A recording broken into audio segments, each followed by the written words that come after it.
Toby Takes the Road. While Percy was away, Terence had done all the shunting in the yard. "Adaptable," he boasted.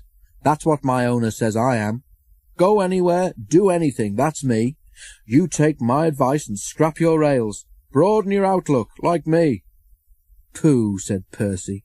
"Me plough a field? I prefer to stay on my rails, thank you." "Steam engines did plough once upon a time," Terence chuckled, "and ran on roads." The engines remembered Trevor and had to admit that Terence was right. Repairs to Mavis took longer than expected, and Toby became used to trundling off to the quarry each morning.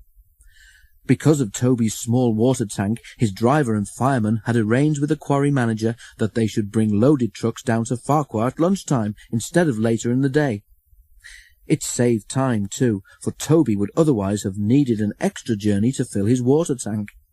This way he delivered the trucks and got water in one visit. Time passed, and the weather became colder, with hard frosts during the night. They didn't worry Toby. His fire kept him nice and warm, and he puffed happily to and fro, arranging the trucks, taking them down to the yard, and bringing back empty ones. One night it was particularly cold. The ground froze solid, and even Toby felt chilly. Brrr! He shivered as he left the shed and set out, light engine, along the line towards the quarry. When the ground freezes, it swells. At the road crossing, where Mavis had had her accident, the frost had swollen earth in the ruts beside the rails so much that Toby's wheels were lifted clean off the track. There was a crunching noise, a rumbling, and Toby began to shudder. He was horrified. "Oh, he exclaimed. "What's happening?" The line here curves away towards the quarry, but Toby, with no rails to guide his wheels round, simply went straight on. Toby was not going fast.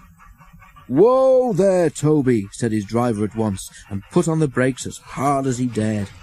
Shakily, Toby came to a stop, with all 6 wheels firmly on the roadway. "Oh dear," he said, looking at the grass verge in front of him. "Now what?"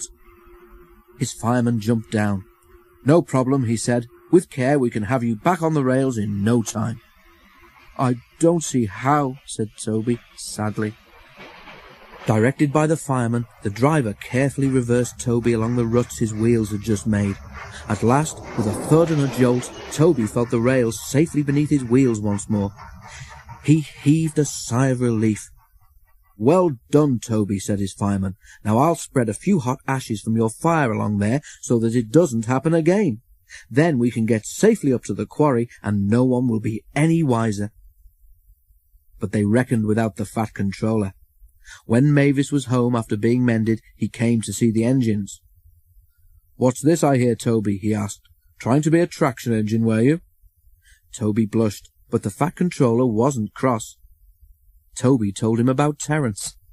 The Fat Controller laughed. "If I were you," he said, "I should leave the roads to what they were made for. You stay on the rails. You'll find them much more comfortable." Toby the tram engine was quick to agree.